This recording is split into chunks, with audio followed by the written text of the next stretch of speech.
कैसे कहते हैं। और संधि कितने प्रकार की होती हैं, अलग अलग प्रकार होता है। देखना संधि की परिभाषा, दो वर्णों के मेल से जो विकार या परिवर्तन उत्पन्न होता है उसे संधि कहते हैं। दो वर्ण क्या होते हैं, दो वर्ण मतलब अक्षर जब मिलते हैं तो उसे क्या कहते हैं, संधि कहते हैं। ठीक है ना। जैसे कि उदाहरण मैं तुम्हें बताता हूँ, विद्यार्थी, विद्यार्थी में जब हम इसका क्या करेंगे, विच्छेद करेंगे तो दो शब्द बन जाएंगे, पहला शब्द और दूसरा शब्द। पहले शब्द का अंतिम अक्षर और दूसरे शब्द का पहला अक्षर मिलता है। देखो ये अंतिम अक्षर हो गया, पहले शब्द का अंतिम अक्षर, दूसरे शब्द का पहला अक्षर। अक्षर मतलब वर्ण जब मिलते हैं तो मिलने से जो विकार होता है उसे हम क्या कहते हैं, संधि कहते हैं। इतना समझ में आ गया। अब आगे देखते हैं कि संधि कितने प्रकार की होती हैं। संधि कुल 3 प्रकार की होती हैं। ठीक है, कितने प्रकार की होती हैं, 3 प्रकार की होती हैं। स्वर संधि, विसर्ग संधि और व्यंजन संधि। अब इसमें भी आता है कि स्वर संधि कितने प्रकार की होती हैं।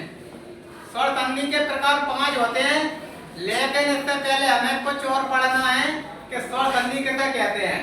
स्वर संधि का मतलब होता है कि स्वर के बाद स्वर आना चाहिए। दो स्वरों के मिलने से जो विकार परिवर्तन होता है उसे हम क्या कहते हैं, स्वर संधि कहते हैं। देखो मैंने एक कोष्टक में लिख दिया है, स्वर के बाद स्वर आता है तो वो स्वर संधि कहलाती है। अब अगला आता है व्यंजन संधि। पहला अक्षर व्यंजन आएगा, उसके बाद स्वर आए या व्यंजन आए तो वो कौन सी संधि कहलाती है, व्यंजन संधि कहलाती है। और व्यंजन की दूसरी पहचान ये होती है कि जब भी आपको हलंत लेवा मिलेगा, हलंत का मतलब होता है कि ये मात्रा नहीं है उसमें, वो आधा अक्षर हो गया, उसे हम क्या कहते हैं, व्यंजन कहते हैं। ठीक है। इसके बाद में अगली आती है विसर्ग। विसर्ग का मतलब होता है कि विसर्ग के बाद स्वर या व्यंजन आए तो वो कौन सी विसर्ग संधि कहलाती है। और इसकी दूसरी पहचान में आपको बताऊं, ये पीछे 2 बिंदी दिखाई देती है ना, तो बिंदी को बोला जाता है विसर्ग, तो वो विसर्ग संधि होती है। अब हमें आगे देखना है कि स्वर संधि के प्रकार। स्वर संधि कितने प्रकार की होती है, 5 प्रकार की होती है। ये लिखा है देखो यहाँ पर, स्वर संधि कितने प्रकार की होती है, 5 प्रकार की होती है। कितने प्रकार की होती है, 5। अब 5 कौन कौन प्रकार होते हैं। पहला होता है दीर्घ, दूसरा होता है गुण, तीसरा वृद्धि, चौथा यण और 5वां अयादि। अब अयादि होता है, लेकिन इसके बाद हमें इनकी पहचान देखना है कि ये बनती कैसे है। अगर पेपर में आ जाए तो हमें पहचानेंगे कैसे कि ये दीर्घ स्वर संधि है, कि ये गुण स्वर संधि है, कि ये वृद्धि है, कि ये यण है, कि ये अयादि है। मैंने पीछे लिख दिया पहचान, तो आप समझ लेना, मैं आपको बता रहा हूँ। आप बड़े ही आसान से शॉर्ट तरीके से समझ सकते हो, ना आपको विच्छेद करना है ना तोड़ना है। पेपर में उदाहरण आएगा, डायरेक्ट देख के टिक मार सकते हो कि ये गुण है या वृद्धि है या यण है। देखो पहला देखना, दीर्घ संधि में जब भी बीच वाला अक्षर, जैसे विद्यार्थी ले लेते हैं, विद्यार्थी में बीच वाला क्या है, धा। विद्यार्थी तो कौन सा आ रहा, धावड़ा आ रहा है ना, तो तुम लगा देना कि ये कौन सी संधि है, दीर्घ संधि है। तो मैं पहले लिख दिया बड़ा आ, जब भी बीच वाला अक्षर बड़ा आ, बड़ी ई और बड़ा ऊ दिखाई दे तो कौन सी संधि होती है, दीर्घ संधि होती है।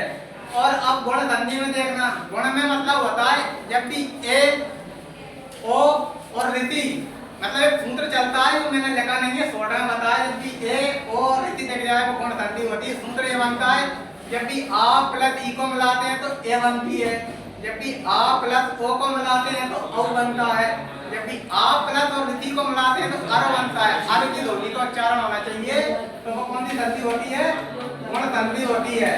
ठीक है। अब आती है वृद्धि संधि।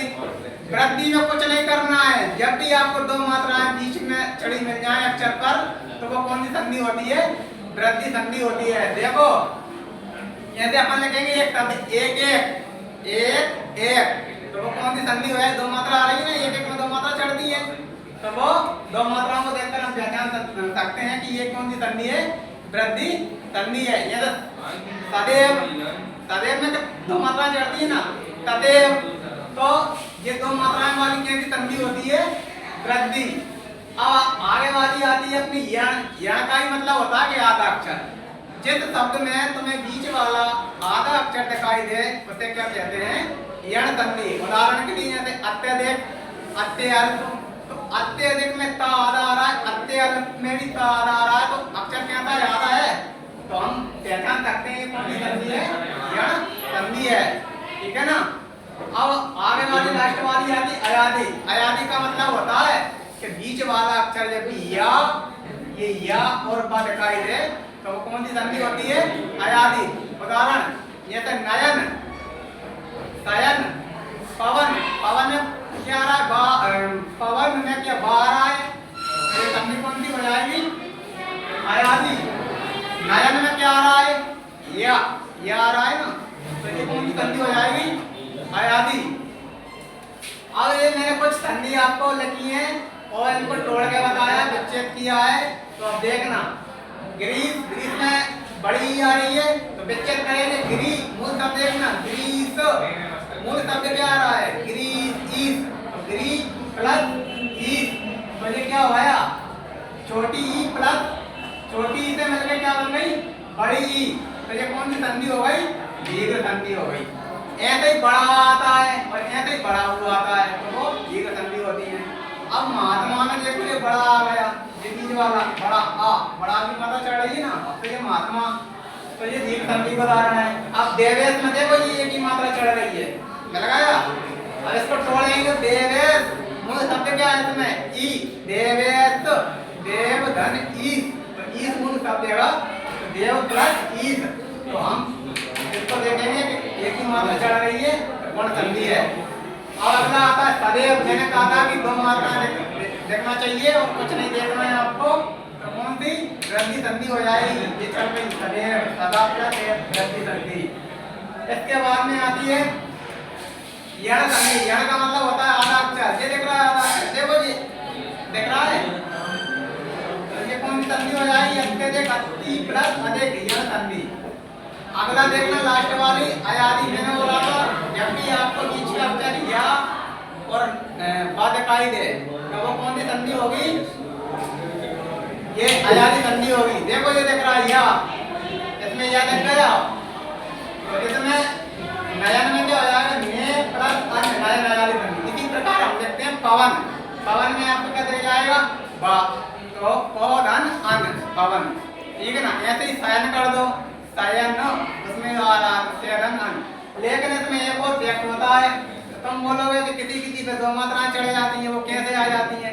तो हम देखेंगे अगर बड़ा पहला वाला जो अक्षर बड़ा है ना, ऐसे नायन हो जाएगा ना, नायन, तो इस पे दो मात्रा आ जाएंगी। ठीक है, छोटा है तो एक मात्रा, पहला अक्षर बड़ा है तो दो मात्रा है।